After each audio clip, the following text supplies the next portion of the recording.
una persona detenida que será trasladada a Fiscalía por el asesinato de un hincha de Nacional ocurrido anoche.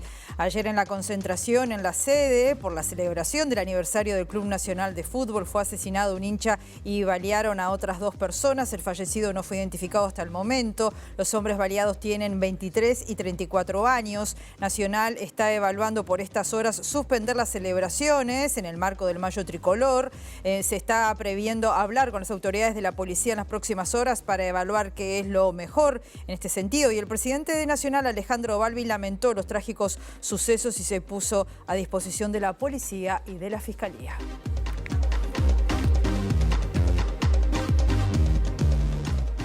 ¿Qué tal? ¿Cómo están? Bienvenidas, bienvenidos a MBD Noticias. Comenzamos con la información desde Montevideo con 11 grados nada más a esta hora. En una jornada que va a seguir con el cielo nuboso, con bajas temperaturas, vientos soplando del suroeste entre 10 a 30 kilómetros, con rachas de 40 kilómetros. La máxima anunciada es de 13 grados. Estamos viendo las cámaras del Centro de Gestión de Movilidad. Burucuyá, entre Goes y Cufré hasta las 5 de la tarde hay carga y descarga.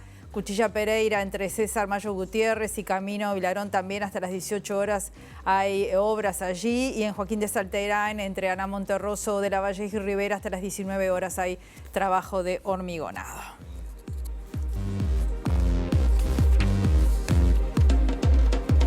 Bueno, como decíamos, comenzamos con una información más que triste, obviamente, que está alertando y nos pone, obviamente, con la atención puesta en lo que está pasando otra vez, ¿no?, en materia de inseguridad. Próximo a la medianoche, en la concentración, en la sede por la celebración del aniversario del Club Nacional de Fútbol, asesinaron a un hincha de Nacional, balearon a otros dos. El fallecido no fue identificado hasta el momento. Los hombres baleados tienen 23 y 34 años. Desde el Ministerio del Interior se confirmó que hay una persona detenida que va a ser trasladada en las próximas horas a Fiscalía. Según el programa Las Cosas en su sitio, fue detenida una persona presuntamente autora de los disparos, información que confirmamos hace instantes. Las fuentes confirman que se trata de una persona integrante de una de las facciones de la hinchada tricolor. La policía concurrió al lugar, encontró en la escena 3 vainas de bala y un cuchillo. La policía científica relevó también la zona. Los 2 heridos de bala fueron trasladados al Hospital Pasteur. A uno de ellos se le diagnosticó una herida en el tórax y otra en el brazo, mientras que el otro recibió un disparo en la ingle. Vamos a estar ampliando esta información con nuestro periodista Eduardo Delgado, que está allí en las inmediaciones de la sede nacional.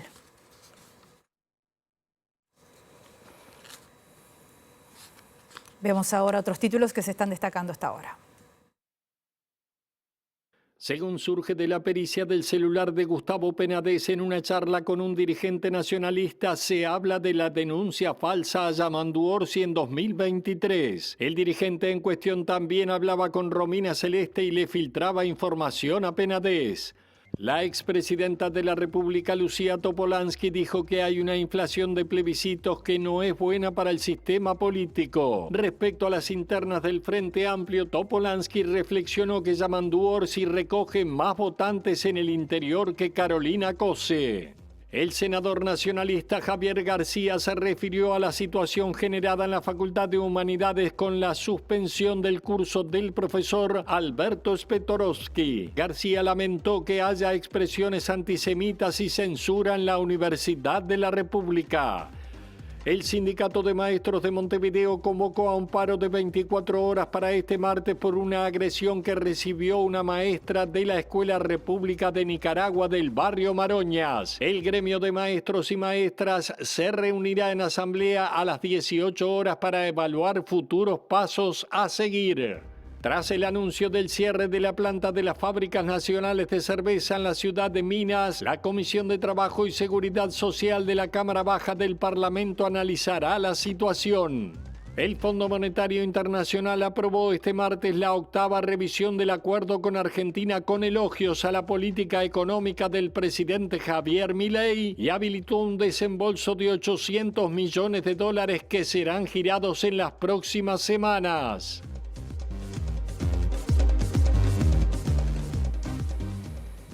La ex vicepresidenta de la República y ex senadora Lucía Topolansky dijo hoy en Canal 12 que hay una inflación de plebiscitos que no es buena para el sistema político y que el MPP no va a ensobrar la papeleta de la reforma del plebiscito, de la reforma de la seguridad social.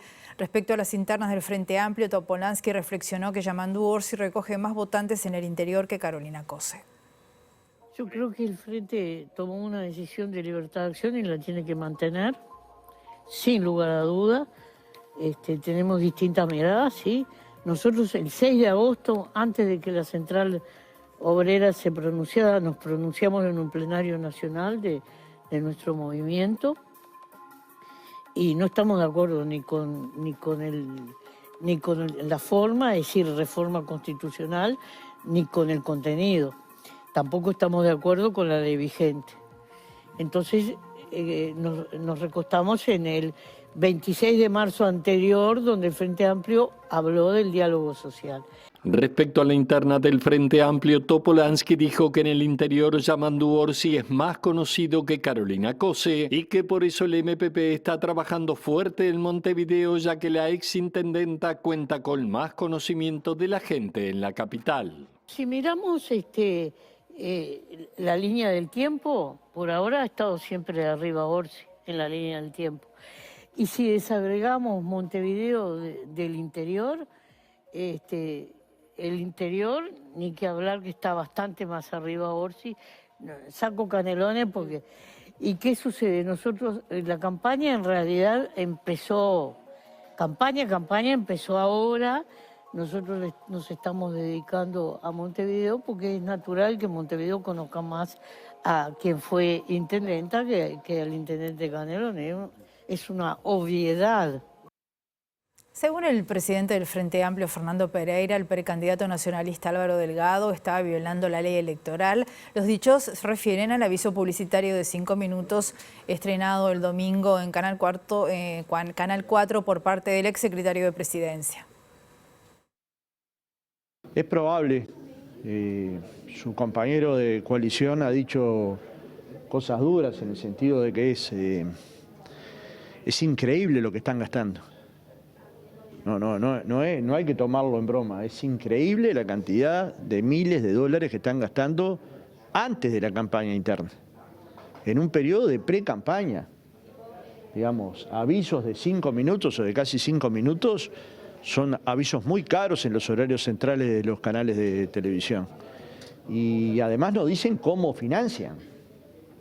Digamos, si pensamos otros candidatos del Partido Colorado que están gastando también muchísimo dinero, y en las encuestas el Partido Colorado mide 6%, y tiene más publicidad un candidato del Partido Colorado que todo el Frente Amplio, como mínimo habría que aclarar. Y claramente violan la ley electoral. Entonces no se puede decir que no nos gusta el contenido de un spot. No, el spot viola la ley electoral, que no tiene sanción económica o que no tiene sanción, pero que sí tiene que saber la gente que Delgado y su equipo está violentando la ley electoral, probablemente mal asesorado por la FLUF, pero está violentando la ley electoral. Entonces se tiene que hacer cargo, no se puede decir que es un problema de contenido. Fernando Pereira valoró más adelante como muy útil la aplicación electoral que se llama Voto.uy, cuya edición 2024 fue presentada hoy por la Fundación Konrad Adenauer. Todo lo que ayude a fortalecer el sistema democrático es positivo, digamos. Nosotros no podemos mirar las cosas siempre con tanta duda. Hay algo que es un instrumento, un software que ayuda a través de una app a encontrar información valiosa para el elector, es una cosa positiva para la democracia y por lo tanto para los partidos. Participaron las universidades, participó la Corte Electoral, es una cosa importante para los partidos. Lo que tendríamos que hacer los partidos, yo lo voy a hacer seguro, es difundir que a través de esta aplicación los militantes, los uruguayos afiliados al Frente Amplio pueden acceder a información valiosa a la hora de votar y a la hora de informarse. El Frente Amplio intenta informar de estas cosas, pero cuanto más fácil es buscar en un buscador dónde vota una persona que andar con un diario buscando un número de credencial, cuánto tiempo se gana, en fin, para el día electoral es fundamental, pero para los días previos también. Y bueno, y ha dado información valiosa, digamos, si uno mira y dice esta es importante, es útil, es enormemente útil. Entonces, Entonces, algo que es útil hay que utilizarlo sin ningún sesgo. El senador nacionalista Javier García se refirió en las últimas horas a la situación generada en la Facultad de Humanidades con la suspensión del curso del profesor Alberto Spetobrowski, que lamentó además Javier García que haya expresiones antisemitas y censura en la Universidad de la República. Con preocupación que se empiezan a ver en Uruguay o se están viendo en Uruguay expresiones antisemitas graves que se reiteran cada vez menos tiempo y que son fruto de algo que en Uruguay no existía. Ahora tenemos esta barbaridad de censurar en la Universidad de la República, que debiera ser la cuna de la libre expresión, del respeto a la diversidad, del pensamiento crítico, que a un profesor uruguayo, que es judío, se lo censura por el hecho de justamente ser judío, tener un pensamiento sobre Israel y las circunstancias que rodean esta realidad. Y se lo censura por eso. Pero pocas semanas antes, en marzo, vimos cómo a partir de la marcha del 8M, un grupo reducido de personas utiliza una imagen con claros signos antisemitas que incluso derivó en una denuncia penal. Y se han reiterado anteriormente también cerca en el tiempo diferentes expresiones pintadas, etc. Creo que es grave porque Uruguay es un país donde el culto a la diversidad, al respeto al que piensa diferente, a los diferentes credos, es el sello de nuestra convivencia democrática. Y creo que aquí hay grupos que están en una circunstancia de profesión y de militancia antisemita que es una expresión de odio. El precandidato y diputado del Partido Nacional, Carlos Iafigliola, propone llevar adelante un plan de seguridad público denominado Impacto, una adaptación a la uruguaya de la operativa que ha aplicado en El Salvador el presidente Bukele. El exdiputado fue crítico del gobierno y dijo que su relación no es muy buena.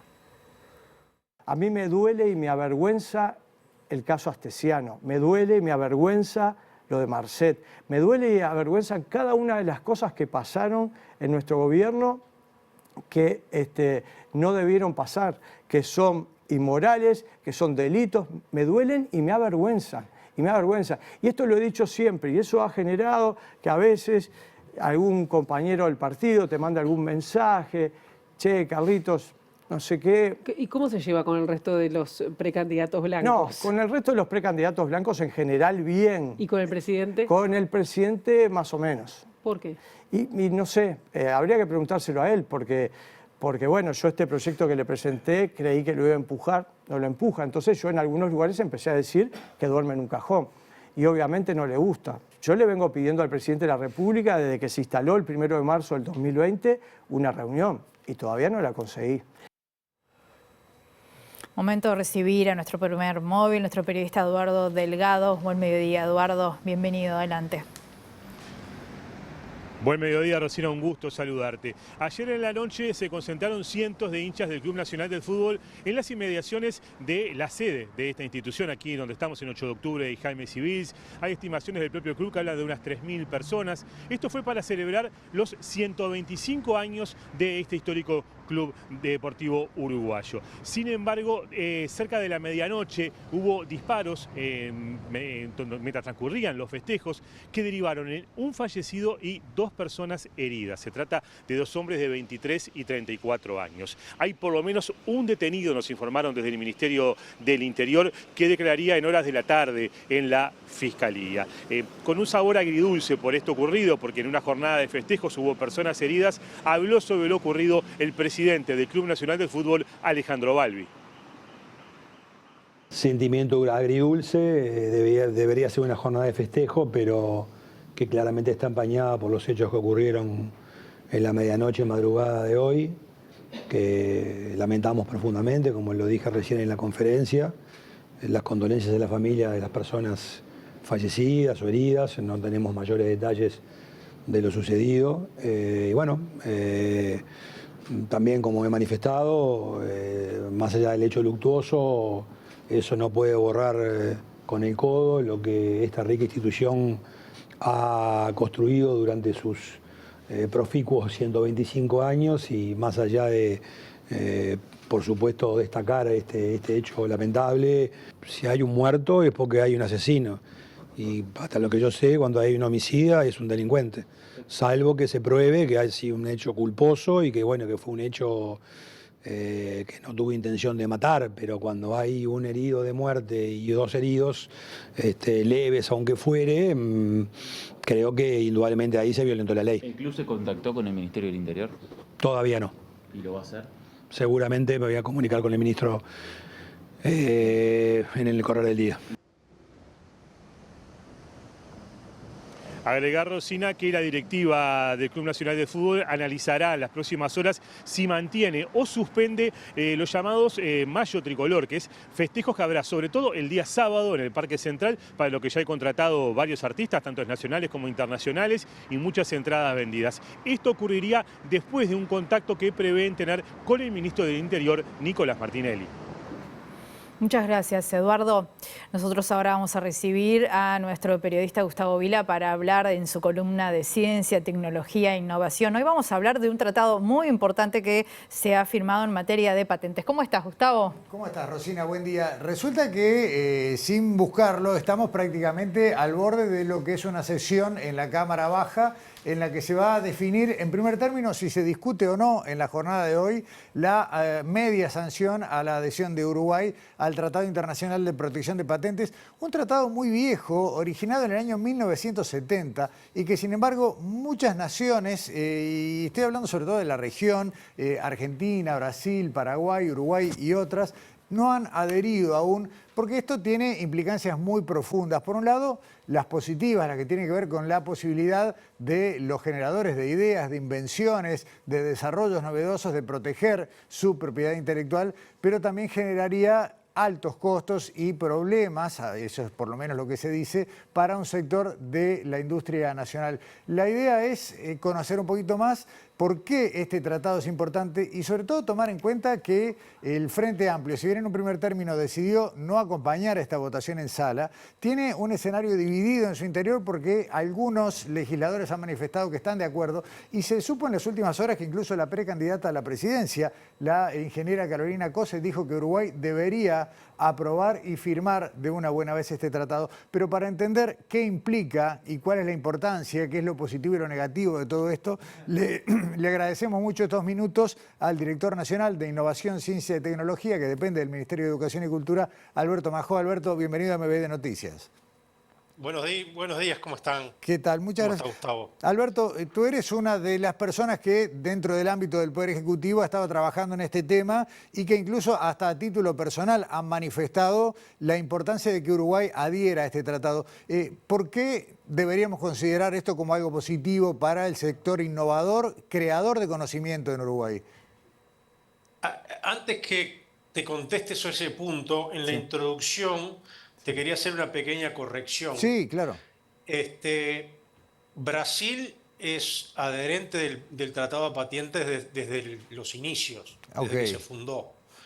Y vale la pena aprovechar a mencionar a Brasil, porque Brasil, India y China, los tres, son los principales productores de genéricos del mundo, y sin embargo, los tres países están adheridos al Tratado Internacional de Patentes. Hablas de genéricos, hablas de medicamentos, que es uno de los puntos clave de este acuerdo, ¿no? La propiedad de los derechos de determinadas fórmulas farmacéuticas y la posibilidad de seguirlos fabricando por su cuenta en las naciones, ¿no? Claro, lo primero que nada hay que decir es que las patentes es mucho más que los medicamentos, digamos, es para un conjunto muy amplio de sectores económicos. Lo segundo, vale la pena decirlo, lo dice un informe de 2 economistas muy prestigiosos, el 95% de los medicamentos que se usan en el mundo ya son genéricos, o sea, ya son medicamentos de patentes vencidas. Y por lo tanto, muchas veces la discusión en Uruguay parece tener una característica que no se ajusta exactamente a lo que está pasando en el mundo. En el mundo hay 157 países que adhirieron de todos los sistemas económicos y corrientes ideológicas del mundo, y por razones que se explican o no tiene demasiada explicación, Uruguay no ha ratificado el tratado. El tratado es un tratado de procedimiento.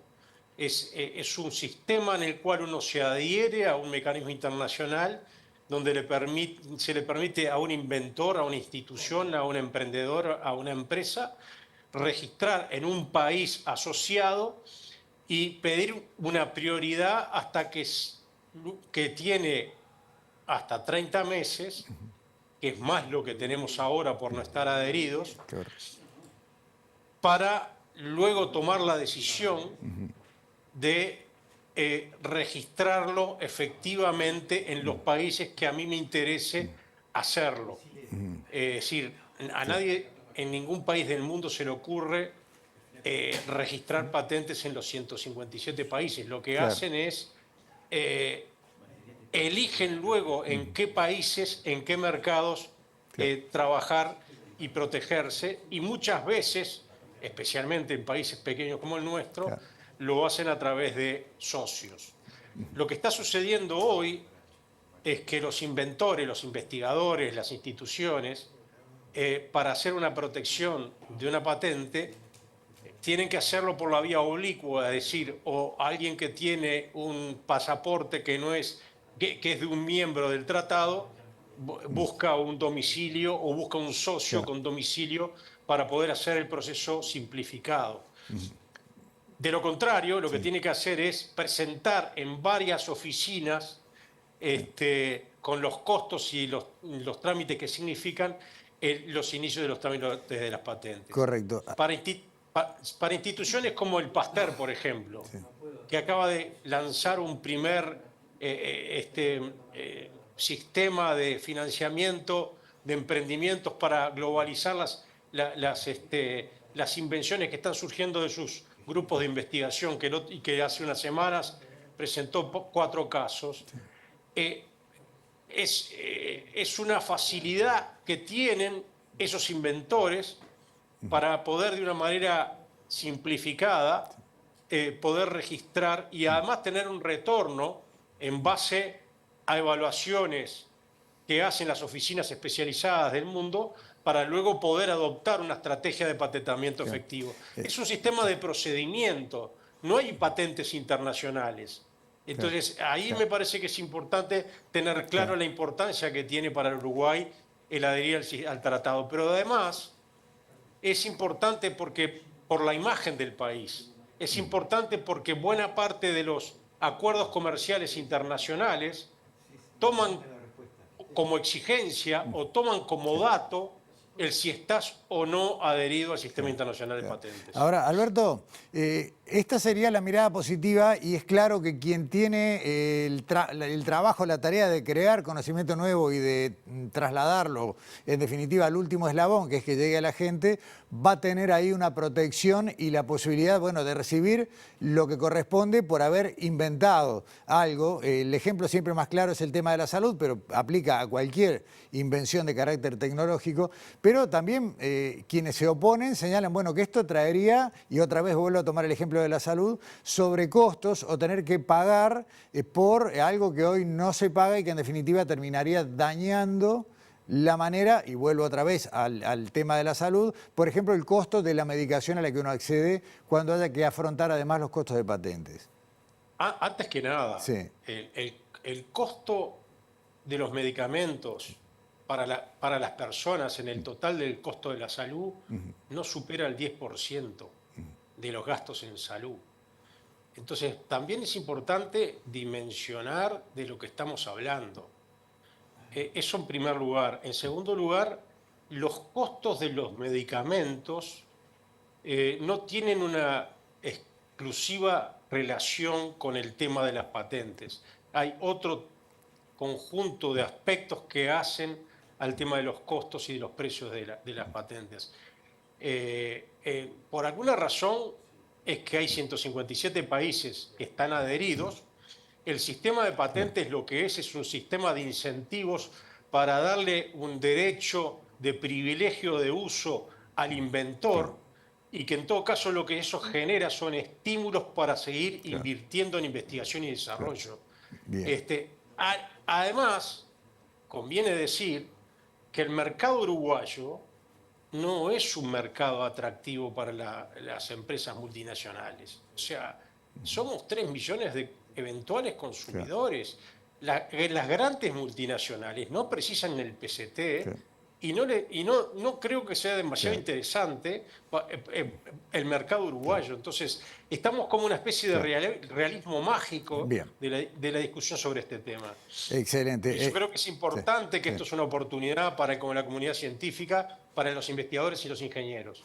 Excelente. Alberto, por hoy te despedimos, simplemente una actualización que comparto contigo. Hasta hace unos minutos veníamos, por un lado, siguiendo la sesión de la Cámara Baja con este tema y conversando con algunos legisladores. No estaba claro si se va a volver a comisión o no con el proyecto y tampoco si el Frente Amplio va a tener o no libertad de acción, pero en definitiva hoy la aprobación o no dependía más de la voluntad del sector Cabildo Abierto, que es el que ha pedido que vuelva a comisión, y esto a esta hora, con la sesión de la Cámara Baja en desarrollo, todavía no ha sido definido. Así que bueno, veremos qué sucede. Al Ministerio le interesa seguir manteniendo vivo el tema y vamos a seguir discutiendo e incluso vamos a pedir eventualmente ser recibidos por la Comisión. Excelente. Alberto Majó, director de Innovación, Ciencia y Tecnología del Ministerio de Educación y Cultura, muchas gracias por estos minutos. No, gracias a ti. Hasta pronto. Y Rosina, bueno, es una noticia en desarrollo en cuanto a lo que pase en la Cámara Baja hoy. Ya te digo, el problema, más allá de la posición del Frente Amplio, estaba en el seno de la coalición y se verá si Cabildo Abierto acepta que el tema se discuta. En ese caso estarían los votos y si no, bueno, ya está visto. Los creadores y generadores de conocimiento científico en Uruguay deberán seguir esperando a ver qué el sistema político que decide con este tema que, como te decía, viene desde el año 1970 arriba de la mesa. Algún año que otro. Sí, gracias, Gustavo. Exacto. Hasta pronto. Hacemos una pausa y volvemos enseguida.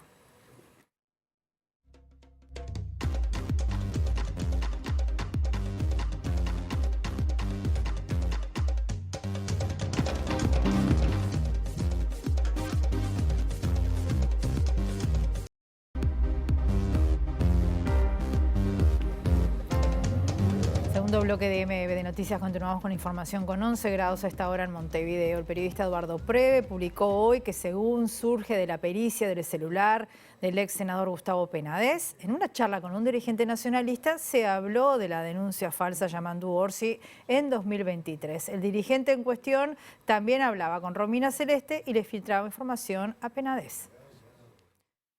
De la extracción del celular de Penades mediante el sistema UFED del Ministerio del Interior surge información relevante para la causa Orsi, dice el escrito al que accedió MBD Noticias y difundió el periodista Eduardo Preve. En el documento aparecen conversaciones entre Penades y Pablo López Jamio, integrante del Partido Nacional candidato a diputado en 2019. En un chat enviado el 7 de julio de 2023, Gamio le envió a Penades un mensaje diciendo: bueno, juntamos suficiente prueba. Dentro de la estupidez que parece ser el TikTok, hizo claras amenazas de muerte, violación del artículo 92 de la ley 19.580 que ella embandera, y haré pública la denuncia de pedofilia que hizo a Orsi. Presentaré escritos a la OSLA, a Morosoli y al juzgado de Gione. López Jamio es abogado, pero no en ejercicio. López Jamio además fue quien redactó la denuncia presentada por Romina Celeste Papazo contra el fiscal Morosoli, que luego fue archivada. Actualmente la Fiscalía de Oficio ordenó una investigación contra Romina Papazo por la denuncia al fiscal. De la extracción del celular de Penades surge la información que López Jamio informaba a Penades y su abogado los movimientos de Romina Celeste en redes y sus charlas con ella. Mediante este mecanismo intentó obtener información sobre la denuncia contra el ex senador. Poco a poco se abre. Me ha contado como muriste la misión y después salió contarlo en las redes y eso, pero todavía falta, ¿viste? Porque esa tiene que decirse de lo principal de lo que digo. Es como un momento de emoción y de locura y de amargura y bueno, fue impresionado por el tema es que de lo que la procesaron por atentado, es más ni menos. Por ejemplo, uno donde Romina denuncia al intendente Orsi de haber hecho exactamente lo mismo y dice incluso que ya podía perfectamente, así como hizo la denuncia contigo, se podía haberlo hecho perfectamente con Orsi. Eso lo dice, se lo dijo a ellos. Vamos a otros temas. Tras el anuncio del cierre de la planta de las Fábricas Nacionales de Cerveza en la ciudad de Minas, la Comisión de Trabajo y Seguridad Social de la Cámara Baja del Parlamento va a analizar la situación. Para el diputado Gabriel Otero, quien preside este órgano, el Estado fue el gran ausente en este conflicto. ¿Por qué se cierra de un día para el otro? Yo creo que es un llamado de atención al gobierno. El gobierno es el gran ausente en lo que tendría que ser gran parte de la solución. Digo esto porque en realidad no se entiende qué es lo que está pasando en Uruguay con las industrias. Hoy es Fábrica Nacional de Cervezas con sus 150 años y con lo que significa para el país. Pero fue Fanacil también con las autopartes, fueron empresas relacionadas a la producción de lácteos. ¿Qué pasa? ¿Uruguay se está volviendo insolvente para la producción? ¿La industria en Uruguay hoy con estas políticas está en peligro, está en riesgo? Bueno, no lo digo yo, o ni siquiera es una cuestión que lo crea.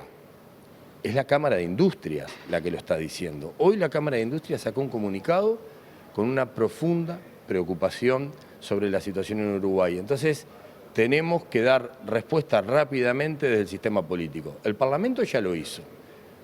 Ya pretendió que esa minuta de aspiración llegara al gobierno y saliera. No salió. El gobierno hizo caso omiso. Ahora estamos esperando qué medidas va a tomar el Ministerio de Economía, el Ministerio de Trabajo, porque es una preocupación de todo el país. El Sindicato de Maestros de Montevideo convocó un paro de 24 horas para este martes por una agresión que recibió una maestra de la Escuela República de Nicaragua en el barrio Maronias. El gremio de maestros y maestras se va a reunir en asamblea a las 18 horas para evaluar futuros pasos a seguir. El representante de ADEMU Montevideo, Alfonso Larraya, dijo que es urgente la figura de un portero, una persona referente del centro educativo que actualmente no existe. Hizo un viejo reclamo de trabajadoras y trabajadores de la educación. Con respecto a esto, nosotros, con paro, sin paro, le hemos planteado a las autoridades y en reiteradas oportunidades que se necesita de forma urgente la figura de una portería, un portero en la escuela que sea una persona referente de la institución para que genere estos vínculos y se mejore. Esto siempre uno que rastrea por qué pasa es porque en algún lado alguien no operó impidiendo la entrada de estas personas. Personas que vengan desbordadas por situaciones particulares nos pasa todos los días en las escuelas. Lo que precisamos es un apoyo, alguien que genere esa figura en la escuela que no solo proteja a los docentes y a los trabajadores, que proteja y que genere un mejor clima en las escuelas. En este caso no había portería, por ejemplo, Alfonso, para ir entendiendo alguna de las cosas que pasaron. Exactamente, y muchas veces las familias lo conocen, muchas veces las familias demoran 10, 15 minutos en abrir, porque hoy en día es irreal, y no estamos hablando de la zona más vulnerable de Montevideo, hablando de todo Montevideo, que una puerta de una escuela permanezca durante todo el turno abierta, porque hoy en día la realidad que se vive en los contextos no permite esa realidad, y muchas familias están 10, 15, 20 minutos esperando que alguien abra. ¿Por qué? Porque la directora muchas veces se está cargando una clase, puede ocurrir algo con un chiquilín, entonces nosotros queremos generar un mejor mecanismo de funcionamiento, de vigilancia, de cuidado de los chiquilines para evitar estas situaciones que siempre terminan siendo desbordantes, porque ustedes se imaginarán, las compañeras que están en esa escuela que estuvimos con ellas ayer, saben lo difícil que es recomponer esto. La propia confianza que los padres depositan en ellas al pasar este tipo de cuestiones se ve alterada. Vecinos y vecinas de Paso Carrasco se manifestaron en las últimas horas en reclamo de mayor seguridad ante el aumento de hechos delictivos en la zona, hurtos, rapiñas y tiroteos, entre otros. Últimamente estamos sufriendo lo que es demasiada delincuencia, estamos teniendo muchos robos, como también tiroteos a las noches. Ya no es a una hora particular, sino que es a cualquier hora del día. Estamos teniendo bastantes víctimas menores de edad. También podemos decir que estamos intentando también, en realidad estamos teniendo muchos intentos de homicidio, eso también vale aclararlo. Muchos vecinos estamos bastante preocupados por la situación y por eso estamos acá. Comentar que bueno, estamos realizando una petición administrativa amparados en la Constitución, en el artículo 23. Hemos recolectado unas 160 firmas y bueno, en realidad lo que estamos esperando es que en este momento una respuesta efectiva de más policial, no solo policiales eventuales en lo que es Paso Carrasco. Actualmente la residencia, lo que es la localidad de Paso Carrasco tiene casi 16.000 habitantes. Y sinceramente esto ya es preocupante que solo haya una seccional, que es la seccional 26, y están trayendo muchos policías de la seccional 28, ya corresponde a otra localidad que corresponde a Colonia Nikolic. Entonces sí, necesitamos más seguridad. Y es una respuesta que la necesitamos ahora, no mañana, ahora. El ministro de Defensa Nacional, Armando Castein de Bat, dijo en las últimas horas que se aceptaron los avales presentados por el astillero español Cardama, quien venderá a nuestro país 2 buques tipo OPV para el patrullaje oceánico. Las compras son por más de 82 millones de euros. El Ministerio de Defensa aceptó las garantías presentadas por Francisco Cardama, Sociedad Anónima, y se está en la espera de recibir los originales para poder seguir con el proceso de compra de las OPV. ¿Qué plazos manejan para...? Sobre el fin de semana anterior, el estudio del Piazo, que es quien ha estado trabajando en todo este proceso, entendió que la documentación y las garantías eran suficientes para salvaguardar al Estado uruguayo. Lo que se está ahora es a la espera de los originales, de que todo lo que se ha hablado venga lo original. Inmediatamente de eso se procederá ya a liberación de fondos y al proceso de construcción de las OPV. ¿Cuántas son, ministro, recuerde? Son 2 OPV y el monto total... 82 millones de euros. 82 millones de euros. De la misma forma también informamos que es una muy buena noticia para Uruguay, que la semana pasada se culminó el proceso de contrato de adquisición del buque Michel, que es un buque científico para recuperar una capacidad que el Uruguay había perdido, que es la capacidad hidrográfica y de investigación marítima del país. Hacemos una pausa muy breve y volvemos enseguida.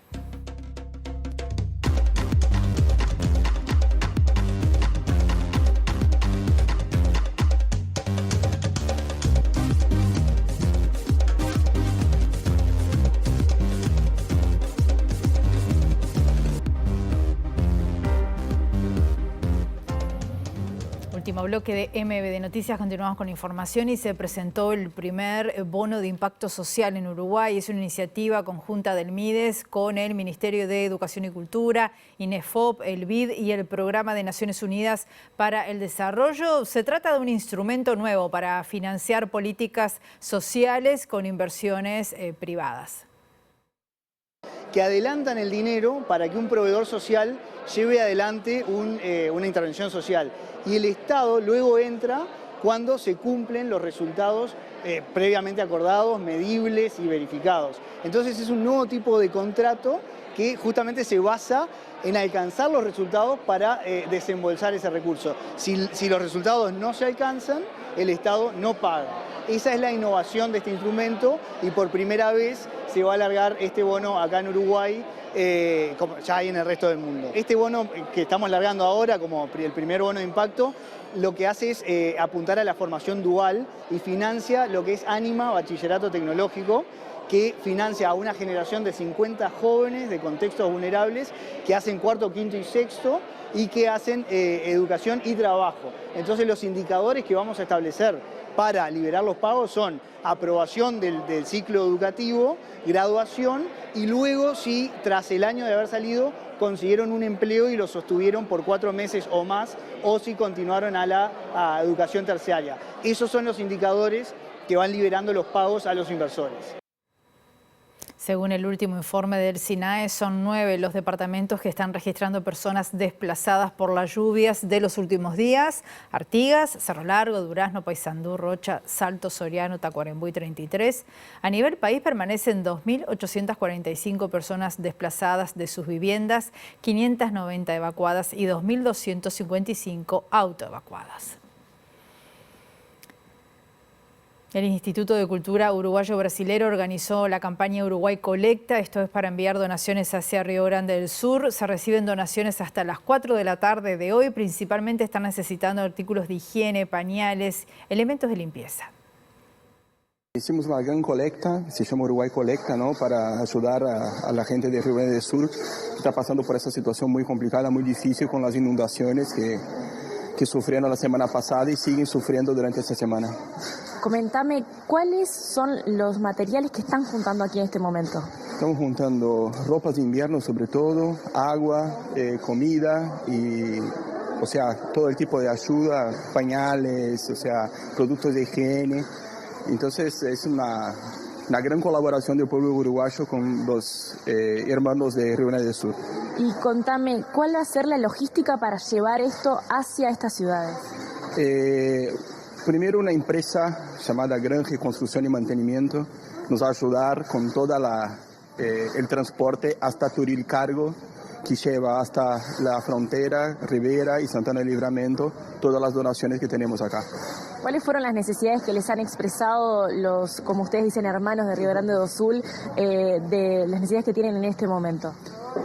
Son muchas, la verdad, con el tema de, viste, hay muchas rutas complicadas, el tema de acceso, hay muchas ciudades completamente inundadas. Este martes recibirán donaciones hasta las 4 de la tarde en el primer piso del Club Brasilero, en 18 de julio al 994.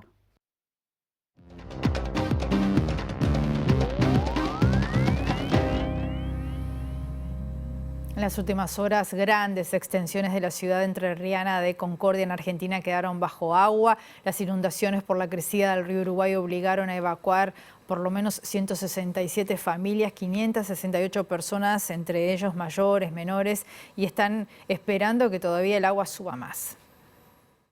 Las familias fueron evacuadas en refugios, domicilios particulares y hasta en vagones de tren dispuestos por el Ferrocarril General Belgrano y Belgrano Cargas para asistir a damnificados ante la emergencia. También hay gran cantidad de autoevacuados. El intendente de Concordia, Francisco Ascué, dijo este lunes a la prensa que la situación es muy difícil, pero aseguró disponer de la capacidad técnica y los recursos humanos para hacerle frente a las graves inundaciones. Hay una serie de variables que influyen en el caudal de agua que llega del norte hasta acá. Tenemos la represa de Salto Grande a pocos kilómetros y contiene el agua hasta cierto límite. Ascué añadió que, según el pronóstico de los ingenieros de la represa, el río podría llegar a 13,7 metros este martes. Obviamente vamos a tener más evacuados, pero le transmitimos la tranquilidad a la población de que estamos trabajando, dijo. El Fondo Monetario Internacional aprobó hoy la 8ª revisión del acuerdo con Argentina con elogios a la política económica del presidente Javier Milei. Habilitó un desembolso de $800 millones que van a ser girados en las próximas semanas.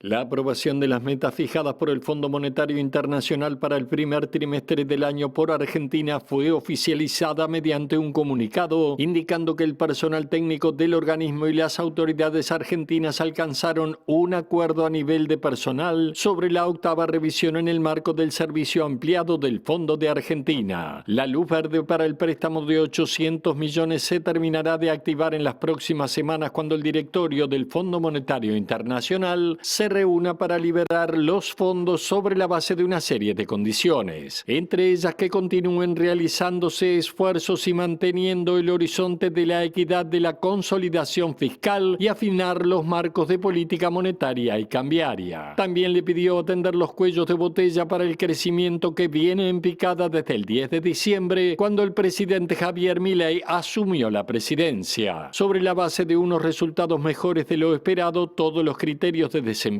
se sobrecumplieron, se alcanzaron entendimientos sobre políticas para seguir reduciendo la inflación, reconstituir las reservas internacionales, apoyar la recuperación y mantener el programa firmemente encauzado, destacó el FMI en el comunicado. El organismo también elogió que la política de ajustes sucesivos implementada por el gobierno de Milei ha permitido avanzar más rápido de lo previsto en el establecimiento de la estabilidad macroeconómica y reencauzar firmemente el programa firmado por Mauricio Macri en 2018. Antes de irnos, vamos al Parlamento. Allí hay novedades ahí de último momento. Diego Martini, ¿cómo estás? Bienvenido, buen mediodía. Hola Rosy, buen mediodía para vos, todas y todos. Así es, jornada movida en el Parlamento. Nosotros estamos en la Cámara de Senadores, donde hay actividad, pero también hay actividad en la Cámara de Diputados, donde se está discutiendo el proyecto de ley de internación compulsiva para personas que pueden ser un daño para sí o para terceros, que fue presentado por el oficialismo y que el Frente Amplio no apoya. Ahora acá en la Cámara de Senadores se acaba de votar como urgente que se vote la ley de medios, una ley que no estaba en el orden del día y que tiene unos 94 artículos que el Frente Amplio les llegó hoy y mañana y que no lo analizó y bueno, está presentado este proyecto en el Parlamento para que se vote hoy. Es la idea del oficialismo, votarlo hoy, porque entienden que si no se vota hoy, esto ya va a quedar para después de las elecciones internas y es un proyecto que entienden que es clave. Lo cierto es que el Frente Amplio reclama que no lo analizó, que no lo discutió y que el Parlamento está siendo cómplice de algo que no se analizó con todas las órdenes debidas, así que en estos momentos están los senadores del Frente Amplio obviamente reclamando por esto que se está dando. En este momento está el senador Mario Vergara haciendo su exposición. Vamos a ver si podemos escuchar a alguno de los senadores que está en la lista de oradores. Escuchamos a la senadora Amanda de la Ventura. Que no se cumplieron, porque estamos hablando de que la comisión misma, según informaba su presidenta, a ella nadie le dijo de la prioridad. Acá se habló de la premura, pero el proyecto está desde el 29 de enero en la comisión. Y nadie dijo que fuera urgente. Incluso ante el pedido de la presidenta de que se dijeran las prioridades, nadie lo dijo. O sea, que aquí no se diga que esto no se pudo tratar antes. Y en realidad como que el apuro es porque ahora estamos en esto. Tampoco en la coordinación de bancada, y me solidarizo totalmente con nuestro compañero José Carlos Maía, que en realidad se le pasó también a él y a la coordinación por arriba. Lo mismo hago con la mesa, que según informó la presidenta, también se le ocultó que hoy íbamos a estar en este tema. Esos serían temas de forma. Pero a ver, a mí lo que más me preocupa es el tema de la democracia. Porque acá estamos hablando de un tema que todo el mundo reconoce que es el cuarto poder. O sea, se habla de los medios de comunicación como un cuarto poder. Y acá estamos definiendo a quiénes se le otorgan, qué rol van a tener. Y evidentemente que estamos en una campaña electoral. ¿Y qué eso está jugando aquí cuando estamos tratando temas que se vinculan con los medios de comunicación? Y es lamentable que haya quienes pretendan seguramente obtener privilegios porque consideremos y aprobemos hoy, o se apruebe hoy, no por parte de nosotros, por cierto, este proyecto. Y hay que presuponer eso. Bien, estamos viendo allí entonces lo que está pasando ahora en el Senado con el ingreso como grave y urgente del proyecto de ley conocido como Ley de Medios. Obviamente todo esto lo vamos a tener desarrollado en la edición central que va a comenzar a las 18:55. Si no, mañana nos pueden seguir a las 8 a la primera hora de MBD Noticias o a las 13 para reencontrarnos. Que pasen muy bien. Hasta luego.